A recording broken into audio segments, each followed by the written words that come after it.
వృశ్చికం వారికి కనుక చూసుకున్నట్లయితే ప్రధానంగా వృశ్చిక రాశి వారికి ఉండేటువంటి బలం ఏమిటి? వీళ్ళకి ఒక్క విషయం ఏంటంటే కాంపిటీషన్, సెల్ఫ్ కాంపిటీషన్ ఎక్కువగా ఉంటుంది. నేను ఏదైనా సాధించాలి. మీరు గమనిస్తే కనుక నలుగురు పిల్లలు ఉంటే అందులో వృశ్చిక లగ్నం వాళ్ళు ఉంటే మనం ఒక అబ్బాయికి అమ్మాయికి ఏదైనా ఇస్తే మరి నాకేది నాకు ఇవ్వా అని చెప్పి ప్రతిదీ కాంపిటేటివ్గా తీసుకుంటారు. ఆ కాంపిటీషన్ వీళ్ళకి చాలా ప్లస్. ఎందుకంటే వీళ్ళు కాంపిటేటివ్గా ఉంటేనే కదండి ఎదిగేది. మరి వీళ్ళకి మైనస్ ఏమిటంటే మీ జాతకంలో 2-8 5-11 కాంబినేషన్ బలంగా ఉందా లేదా, ఒక నీచభంగ రాజ్యోగం ఉందా లేదా, లేకపోతే విపరీత రాజ్యోగం ఉందా లేదా చూసుకోకుండా షేర్ మార్కెట్లోకి వెళ్ళి నష్టపోవడం జరుగుతుంది.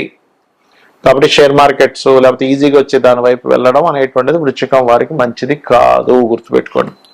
రైట్, ఇప్పుడు మనం అసలు ఏ క్షేత్రానికి వెళ్ళాలనే విషయం మనం తెలుసుకుందాం. వృశ్చికంలో ఉండే నక్షత్రాలు కూడా ఏమిటి అని చెప్పి తీసుకున్నట్లయితే వృశ్చిక రాశిలో ముఖ్యంగా విశాఖ 4వ పాదము, అనురాధ నక్షత్రము మరియు జ్యేష్ఠ నక్షత్రం 4 పాదాలు ఉంటాయి. వీరికి ఏ క్షేత్రానికి వెళ్ళి ఉదయం నిద్ర లేచిన వెంటనే ఏ ధ్యానం చేసుకోవాలి, ఇంట్లో కానీ క్షేత్రానికి వెళ్ళినప్పుడు కానీ అక్కడ ఏ దానాలు ఇవ్వాలనేటువంటి అంశాలు చెప్తుంది నేనైనప్పటికీ చెప్పిస్తుంది సాక్షాత్ లలిత అమ్మవారిగా భావిస్తూ ఆ లలితాంబిక అమ్మవారి యొక్క అనుగ్రహం మీ యొక్క వృశ్చికం వారికి పరిపూర్ణంగా కలగాలని మనస్ఫూర్తిగా కోరుకుంటూ, ఇక్కడ గమనించినట్లయితే వృశ్చికం వారికి ఈ నక్షత్రాలు ముందుగా తీసుకున్నట్లయితే విశాఖ వారు అన్నపూర్ణాదేవి ఆలయాలు ఎక్కడైనా ఉన్నా, అమ్మవారి క్షేత్రాలు ఎక్కడైనా ఉన్నా, లేకపోతే నది దగ్గరలో ఉండే అమ్మవారి క్షేత్రాలు, కొన్ని నదులు ఉంటాయి తెలుసు కదా, నదికి దగ్గరలో చెరువుకి దగ్గరలో ఉండే క్షేత్రాలకు వెళ్ళడం చాలా మంచిది. ఏమంటే నేను క్షేత్రానికి వెళ్ళాను, ఇంట్లో మీ ఇంటికి దగ్గరలో ఉండేటువంటి అమ్మవారి ఆలయానికి వెళ్తుండండి రెగ్యులర్గా, ఖచ్చితంగా మంచి ఫలితాలు వస్తాయి. అలా చేయండి. అయితే ఇందులో విశాఖ నక్షత్రం వాళ్ళు అక్కడికి వెళ్ళి అక్కడ మామిడి పళ్ళను దానంగా ఇవ్వడము, దక్షిణామూర్తిని ఆరాధన చేయడం, అమ్మవారి క్షేత్రానికి వెళ్ళి చేస్తే అద్భుతమైన ఫలితాలు వస్తాయి. అద్భుతమైన ఫలితాలు అంటే ఏమిటి? జీవితంలో ఉండేటువంటి కష్టాల యొక్క ఇది తగ్గడము, ఆ కష్టాన్ని తట్టుకునే శక్తి రావడం, ఇదే అద్భుతం, అంతకుమించి ఇంకోటి ఏం లేదు. అదేవిధంగా అనురాధ నక్షత్రం వారు అక్కడికి వెళ్ళి శివుని ఆరాధన, జ్యేష్ఠ నక్షత్రం వాళ్ళు అక్కడికి వెళ్ళి విష్ణు ఆరాధన చేస్తే చాలా మంచిది. కాకపోతే అమ్మవారి క్షేత్రంలో చేయండి. అయితే మీరు మేషంలో వృశ్చికంలో ఏ గ్రహాలు ఉన్నాయి, మిథున కన్యారాశిలో ఏ గ్రహాలు ఉన్నాయో ఆ గ్రహాలకు సంబంధించిన దానం ఇవ్వండి, ఖచ్చితంగా మీకు బాగుంటుంది.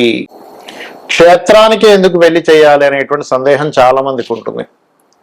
ఏమి ఇంట్లో చేసుకోవచ్చు కదా, అదే శ్రీమన్నారాయణుడు వైకుంఠంలో ఉన్న శ్రీమన్నారాయణుడు లేకపోతే కైలాసంలో ఉన్న శివుడే గుళ్ళో ఉంటాడు, మన ఇంట్లో ఉంటాడు, మన లోపల ఉంటాడని చెప్తుంటారు కదా. అంటే ఇక్కడ క్షేత్రాలకు ఎందుకు వెళ్ళాలి అనే విషయం ముందుగా తెలుసుకోగలగాలి.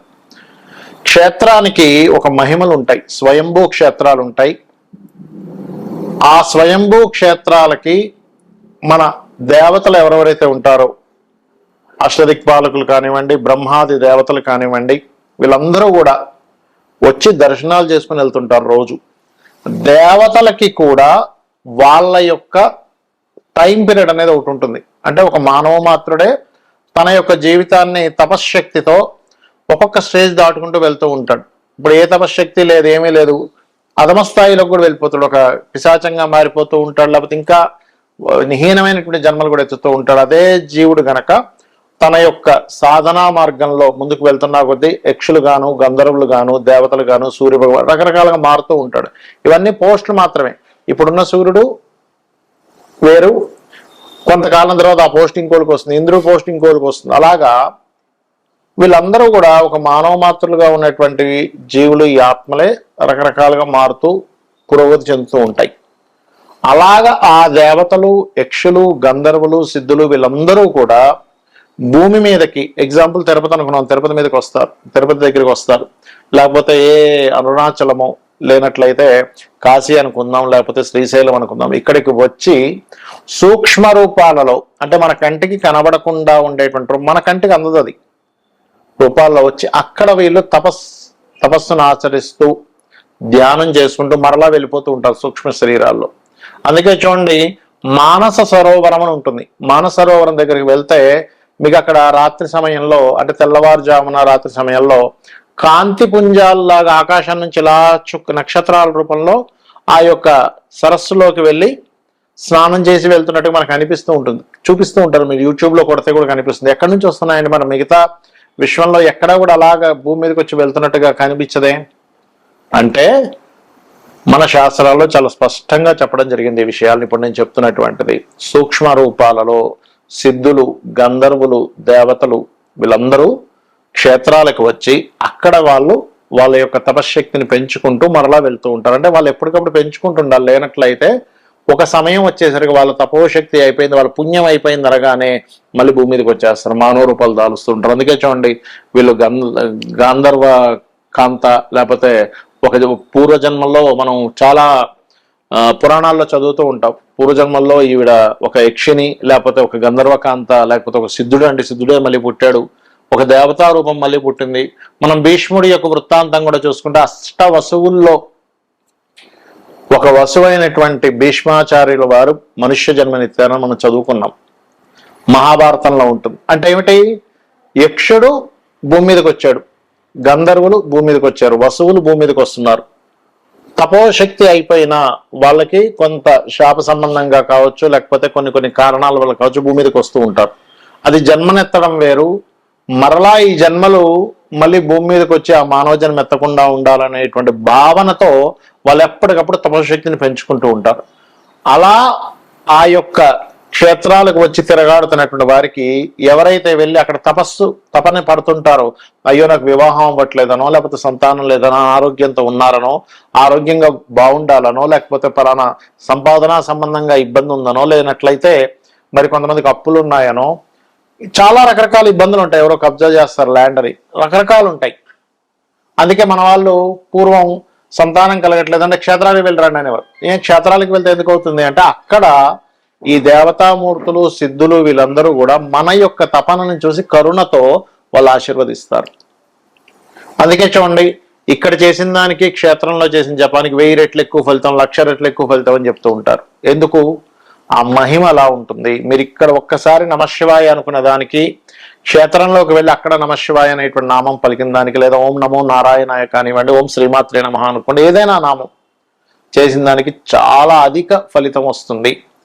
ఎప్పుడైతే మీకు అధిక ఫలితం వచ్చిందో, పుణ్యం అనేటువంటిది ఎక్కువ అధికంగా ఉందో, మీరు పూర్వజన్మలో చేసినటువంటి పాపం యొక్క ఫలితాన్ని అనుభవించేటువంటి యొక్క స్థితి తగ్గిపోతూ ఉంటుంది. అంటే ఎలా అంటే చిన్న ఎగ్జాంపుల్ చెప్తా. ఒక వ్యక్తికి నెలకి ఒక 50,000 ఖర్చు ఉందనుకుందాం. 30,000, 40,000 సంపాదించే వ్యక్తికి చాలా భారం. కానీ 1,00,000, 1,50,000, 2,00,000 సంపాదించే వ్యక్తికి ఆ 50,000 చాలా తక్కువ. అలా ఏంటంటే మన పుణ్యం శాతం యొక్క ఎక్కువగా ఉంటే మనం పూర్వజన్మలో చేసినటువంటి పాపము యొక్క ఫలితాన్ని అనుభవించడానికి మనకు శక్తి సరిపోతుంది. కాబట్టి ఇలా చేయండి. ఇందాక నేను మీకు విషయం చెప్పాను, 6వ భావంలో ఉండే గ్రహాన్ని బట్టి దానం ఇవ్వాలని. 6వ భావంలో రవి ఉన్నాడు అనుకోండి, గోధుమలు దానంగా ఇవ్వండి. చంద్రుడు ఉన్నాడు, బియ్యము తెలుపు రంగు వస్త్రం ఇవ్వండి, గోధుమలతో ఆరెంజ్ కలర్ వస్త్రం. కుజుడున్నాడు, కందులు ఎరుపు రంగు వస్త్రం. బుధుడున్నాడు, పెసలు గ్రీన్ కలర్ వస్త్రం ఇవ్వండి బుధవారం నాడు. గోధుమలు అయితే ఆదివారము, చంద్రుడైతే బియ్యం అయితే సోమవారము, కుజుడైతే అంటే కందులైతే మంగళవారము, బుధుడైతే బుధవారం. గురువు ఇబ్బంది ఉంది, గురువు పాడయ్యాడు 6వ స్థానంలో ఉండి, అప్పుడు శనగలు పసుపు రంగు వస్త్రం ఇవ్వండి. శుక్రుడు పాడయ్యాడు, అప్పుడు బొబ్బర్లు తెలుపు రంగు వస్త్రం ఇవ్వండి. శని పాడయ్యాడు, నువ్వులు తెల్ల నువ్వులు బ్లూ కలర్ వస్త్రం, లేదా నల్ల నువ్వులు తీసుకుంటారు ఇవ్వండి పర్లేదు. రాహు పాడయ్యాడు 6వ స్థానంలో ఉండి, మినుములు సిమెంట్ కలర్ వస్త్రం. కేతు పాడయ్యాడు, అప్పుడు మీరు చేయవలసింది ఉలవలు మల్టీ కలర్ క్లాత్. ఈ దానం ఇచ్చేటప్పుడు కూడా గోత్రము, నామము, మీ సంకల్పం ఏంటని చెప్పి ఇవ్వండి. చాలా మంది తెలియక మూలను పెట్టేసి వెళ్ళిపోతామండి, అయిపోతుందేమో అనుకుంటారు. మూలను పెట్టేసి వెళ్తే మీ అకౌంట్లో డబ్బులు పడాలి. మీరు బ్యాంక్కి వెళ్ళి మూలను పెట్టేసి వెళ్తే మీ అకౌంట్లోకి వెళ్తుందా? వెళ్ళదు. మీరు అక్కడ ఇవ్వాలి, కౌంటర్లో ఇవ్వాలి, మీ పేరు చెప్పాలి, మీ అకౌంట్ నెంబర్ చెప్పాలి, అప్పుడు మీ అకౌంట్లోకి డబ్బులు ఎలా వెళ్తాయో అలా అవుతుంది. కాబట్టి మూలను పెట్టేసి వెళ్ళకండి దయచేసి. మీకు అంతగా ఎవరు తీసుకోవట్లేదు అనుకుంటే అప్పుడు ఆ పదార్థానికి ఇంకొక పదార్థం వేరుగా, అంటే నువ్వులు పెట్టకూడదు, గోవుకి పెట్టచ్చు, గోవు పెట్టచ్చు. కానీ ఎంతైనా మీరు సంకల్పం చదివి ఇవ్వడమే మంచి ఫలితాలు ఇస్తుంది. శ్రీమాత్రే నమః.